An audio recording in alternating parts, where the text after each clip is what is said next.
আমরা দেখব যে নিরপেক্ষ কর্তা কি জিনিস। তুমি আসলে আমি যাব, এই যে এই বাক্যের মধ্যে ক্রিয়াপদ কয়টি আছে? দুটি, আসলে আর হলো যাব। অসমাপিকা ক্রিয়া কোনটা? আসলে। আর সমাপিকা ক্রিয়া কোনটা? যাব। অর্থাৎ এই যাব দিয়ে বাক্যের শেষ বুঝাচ্ছে, তাই এটি সমাপিকা ক্রিয়া। আর আসলে এটি অসমাপিকা ক্রিয়া। কেন? তুমি আসলে এইটুকু যদি বলা যায় তাহলে মনে হবে যে না, আরো কিছু বলা বোধহয় বাকি রয়েছে।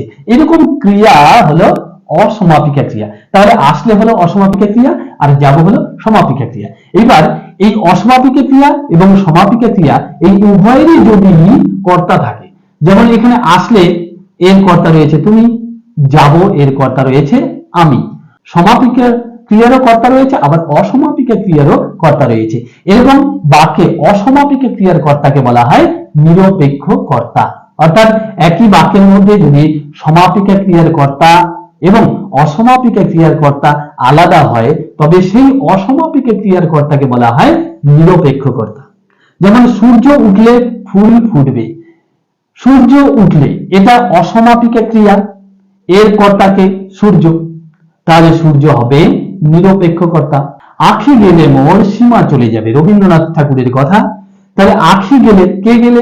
আখি গেলে এটা অসমাপিকা ক্রিয়া, এর কর্তাকে আখি, এই আখি হলো নিরপেক্ষ কর্তা।